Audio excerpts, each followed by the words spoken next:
There's a specific sound a cardboard box makes when it arrives from 23andMe. A soft thud against your front door. Your name printed in clean black letters. A simple promise inside. Discover your ancestry. Know your health risks. Find your relatives. I heard that sound on March 3rd, 2024. The day a $99 DNA test destroyed 3 families, exposed a 30-year secret, and made me question everything I thought I knew about love, loyalty, and what it means to be someone's child. My name is Kenya Morrison. I'm 35 years old. I'm a high school English teacher from Baltimore. And 6 months ago, I spit into a plastic tube and mailed it off, thinking I'd learn I was part Irish or something cute like that. Instead, I learned my entire life was a lie. My father wasn't my father. My sister wasn't my sister. And my husband? Well, he turned out to be my half-brother. Let me explain how a simple DNA test turned my world into a nightmare I'm still trying to wake up from. It started innocently enough, Black Friday 2023. I was scrolling through deals on my phone, avoiding family drama at Thanksgiving dinner. My aunt was arguing with my uncle. My mom was stressed about the turkey. Normal holiday chaos. Then I saw it. 23andMe. 50% off. 99 instead of 190 names. I'd always been curious about my ancestry.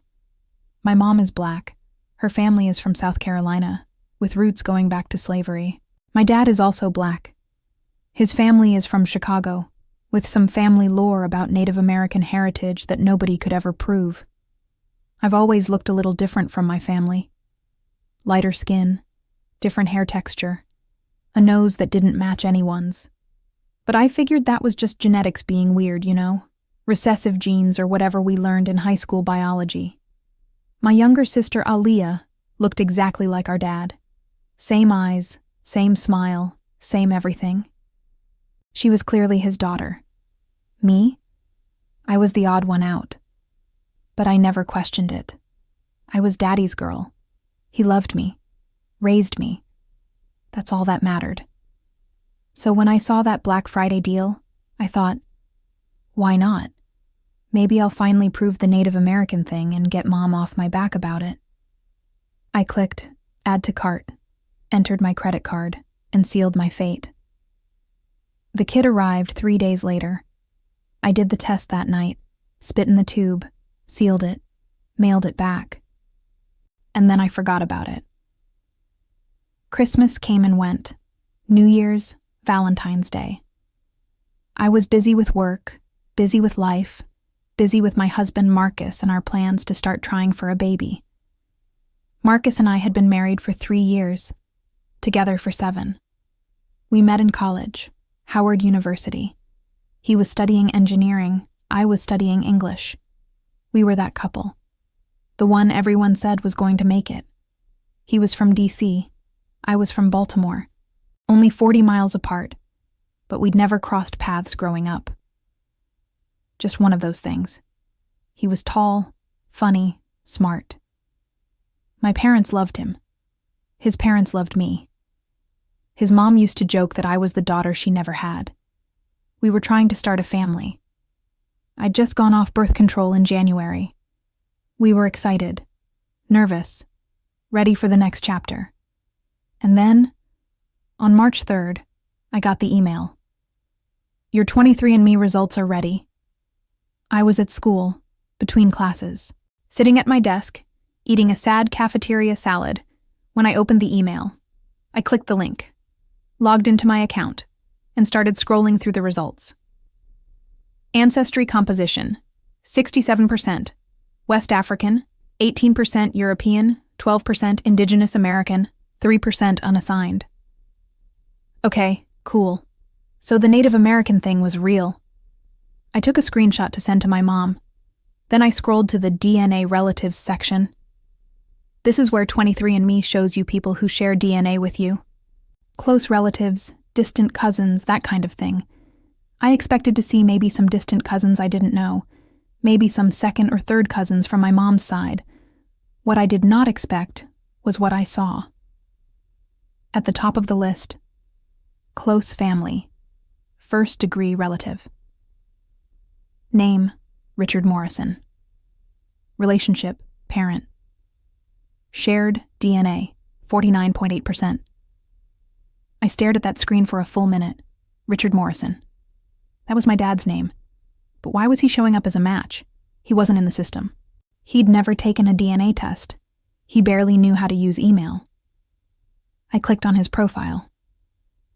The profile picture was of a man in his 60s, not my dad, someone I'd never seen before in my life. I read the bio. Retired postal worker from Washington, D.C. Looking for relatives and learning about my family history. Washington, D.C., where Marcus was from. My hands started shaking.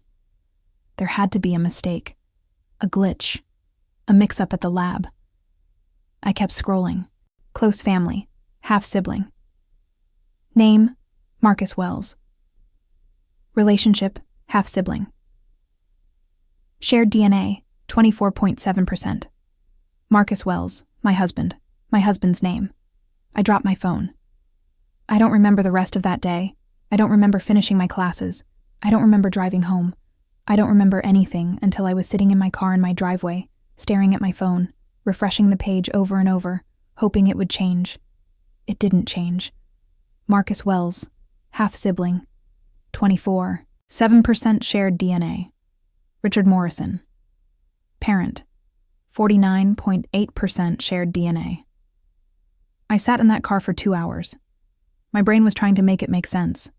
There had to be an explanation, a rational, logical explanation. Maybe it was a different Marcus Wells. Common name, right? But the profile picture was him, my husband, smiling. The same picture from his Facebook profile that he'd taken last year at his cousin's wedding. Maybe the DNA was wrong. Labs make mistakes, right? But 24.7% shared DNA. That's not a mistake. That's a half-sibling. And if Marcus was my half-sibling, and Richard Morrison was our shared parent, that meant my dad wasn't my biological father. That meant my mom had an affair. That meant I'd been living a lie for 35 years. And that meant I'd married my half-brother. I finally went inside around 7 p.m. Marcus was in the kitchen, making dinner. Spaghetti, my favorite.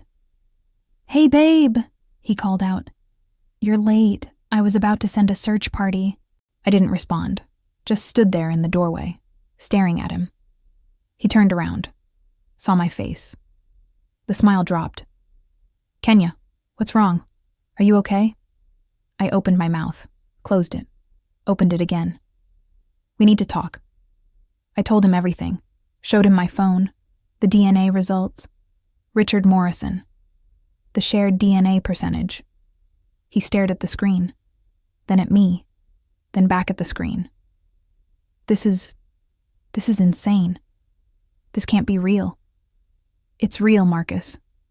No, there's been a mistake. Labs mess up all the time. We'll contact 23andMe. We'll get a retest. Marcus, look at the profile picture. He looked. His face went pale. That's Uncle Rich. I blinked. "What?" "Uncle Rich, my dad's brother. He's been estranged from the family for like 30 years. I've only seen him in old photos. But that's him." My stomach dropped. "Your dad's brother?" "Yeah. There was some kind of falling out before I was born. Nobody talks about it. My dad refuses to even say his name." Oh my God. Oh my God. Oh my God. Oh my God. "Marcus," I said slowly, "if Richard is your uncle, and Richard is my biological father, that means we're..." He couldn't finish the sentence. We sat in silence. The spaghetti boiled over on the stove. Neither of us moved to turn it off. For the next 3 days, we didn't talk. We moved around each other like ghosts. He slept on the couch. I took off work, claiming I was sick. I wasn't sick. I was destroyed. Everything I knew about my life had been obliterated in one afternoon. My dad wasn't my dad. My husband was my half-brother. My marriage was, what? Invalid? Illegal? I didn't even know. And the baby we'd been trying for? Thank God I hadn't gotten pregnant yet. On day 4, I made a decision. I needed answers, and there was only one person who could give them to me. My mother. I drove to my parents' house on Saturday morning. My dad was at his golf club. Mom was in the garden, pulling weeds, wearing her big sun hat and her gardening gloves. She looked up when she heard the car, smiled, waved. I didn't wave back. I got out of the car, walked straight to her, and showed her my phone. Explain this. She looked at the screen. Her smile faded. The color drained from her face. She knew exactly what she was looking at. Kenya. Explain this. She pulled off her gloves, slowly, like she was buying time. Let's go inside. And we sat at the kitchen table, the same table where I'd done homework as a kid, where we'd had family dinners every Sunday, where I'd told my parents I was getting married. Mom poured herself a glass of water. Her hands were shaking. How much do you know? She asked quietly. I know Richard Morrison is my biological father. I know he's Marcus's uncle. I know that means I married my half-brother. I know my entire life has been a lie. She flinched. Kenya, stop saying my name and start talking. She took a breath, a long, shaky breath, and then she told me everything. It was 1988. Your father and I had been married for 2 years. We'd been trying to have a baby for a year. Nothing was happening. We went to the doctor. Found out your father had fertility issues, low sperm count. The doctor said it was unlikely we'd ever conceive naturally. I was devastated. Your father was devastated. But he didn't want to adopt. He wanted a biological child. His child. So we looked into sperm donation, but it was expensive. And in 1988, for a black couple in Baltimore, the options were limited. That's when Richard suggested it. I felt sick. Richard suggested what? He was your father's younger brother, 24 years old. He and your dad were close back then. Richard knew about our fertility struggles, and he offered to help. My brain was spinning. Help how? He offered to be the donor. He said it would stay in the family, that the baby would still be your father's nephew, just biologically his. He said it was the perfect solution. I stared at her. You slept with Dad's brother? No. She looked horrified. No, Kenya. It wasn't like that. It was clinical. We used a turkey baster. I know that sounds insane, but that's what people did back then if they couldn't afford a clinic. I wanted to throw up. So Dad knew? Dad agreed to this? Yes, he agreed. He was there. It was supposed to be a gift. A sacrifice he was making so we could have a family. Then why did I not know this my entire life? Her eyes filled with tears. Because after you were born, everything fell apart. Richard fell in love with me. I froze. What? After you were born, Richard started coming around more, wanting to see you, wanting to hold you, saying things like my daughter instead of your daughter. Your father started noticing. We'd fight. Richard would show up unannounced. It got uncomfortable. And then one day, Richard told me he was in love with me, that he'd always been in love with me, that he'd only offered to be the donor because he wanted to have a child with me. I told your father immediately. Your father confronted Richard. They got into a huge fight. Fists were thrown. Things were said that couldn't be unsaid. Richard left. We didn't hear from him for years. And your father and I made a decision. We decided to never tell you. To raise you as our daughter. Our secret. Forever. I sat there. Numb. Does Aaliyah know? Aaliyah is your father's biological daughter. We tried one more time, naturally, and miraculously, it worked. She doesn't know about you. Nobody knows. Marcus knows. She looked confused. What? Marcus, my husband. He's Richard's son. Her face went white. No, that's not possible. It's possible, Mom. It's real. Richard had a kid. That kid is Marcus. I married my half-brother. She started crying. Deep, gasping sobs. Oh my God, Kenya, I'm so sorry. But sorry doesn't fix this. Sorry doesn't unfuck my life. I left my parents' house in a daze, drove home, found Marcus sitting on the couch staring at the wall. I talked to my mom, I said. He looked up. And? It's true. All of it. Richard is my biological father. He and my dad had a falling out after I was born. That's why your family never talks about him. Marcus put his head in his hands. So what do we do now? I don't know. Do we get the marriage annulled? Is that a thing? I don't know. Do we tell people? I don't know, Marcus. I don't fucking know. We sat in silence for a long time. Finally, he said, I love you. I know this is insane. I know this is wrong. But I love you. I've loved you for 7 years. That doesn't just go away because of DNA. I looked at him. This man I'd planned to have children with. This man I'd built a life with, my half-brother. I love you too, I said, but I don't know if love is enough. We decided to separate. Not divorce, just separate. I moved in with my best friend Tasha. Marcus stayed in our house. We agreed not to tell anyone the real reason. We just said we were taking time apart and figuring things out. But the truth was eating me alive. Every time I looked at Marcus, I saw Richard. I saw the lie. I saw the betrayal. And every time I looked at my dad, my non-biological dad, I saw a man who'd loved me despite everything, who'd raised me, who'd never once treated me like I wasn't his. But he'd lied. For 35 years, he'd lied.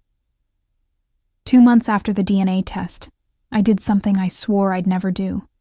I reached out to Richard. I sent him a message through 23andMe. Hi, I'm Kenya. I think you're my biological father. We need to talk. He responded within an hour. I've been waiting for this message for 35 years. And we met at a coffee shop in D.C., neutral territory. He was 61 now. Gray hair, kind eyes. He looked like me. Like, really looked like me. Same nose, same smile, same skin tone. It was jarring. We sat down, ordered coffee, stared at each other. Finally, he said, You look just like your mother. Don't talk about my mother. He flinched. Fair enough. Silence.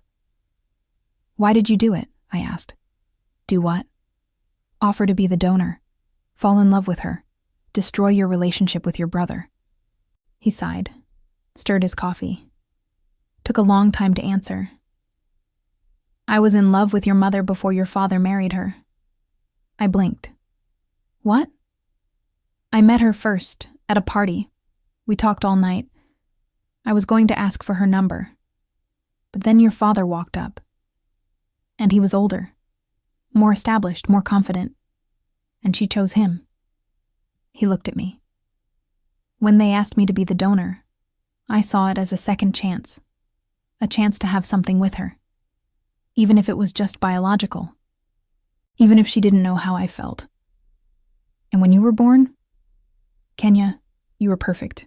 You were mine. Or at least, part of me. And I couldn't stay away. I tried. I really did. But every time I saw you, I saw what could have been. What should have been. So I told your mother I loved her. And your father beat the shit out of me.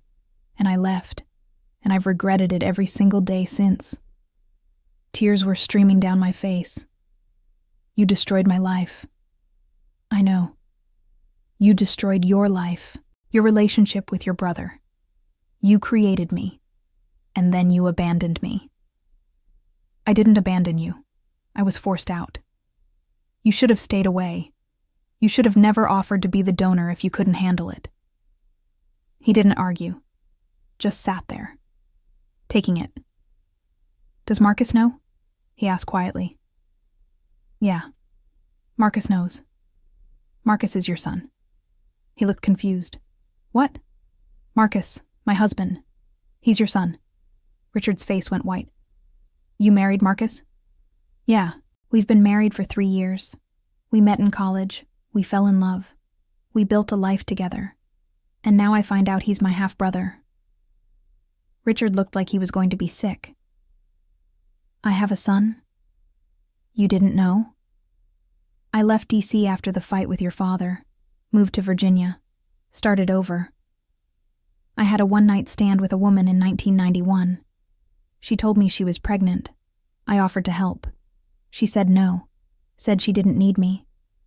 I tried to stay involved, but she got a restraining order, said I was harassing her. I haven't seen or heard from her in 33 years. I didn't even know if she kept the baby. Jesus Christ. She kept the baby. That baby is Marcus. And I married him. Richard put his head in his hands. This is all my fault. Yeah? I said. It is. I left that coffee shop feeling worse than when I'd gone in, because now I knew the full story, and it was worse than I imagined. Richard loved my mother, still loved my mother, had destroyed his entire family because of that love. My mother had made a choice, to lie to me, to lie to everyone, to protect a secret that never should have been kept.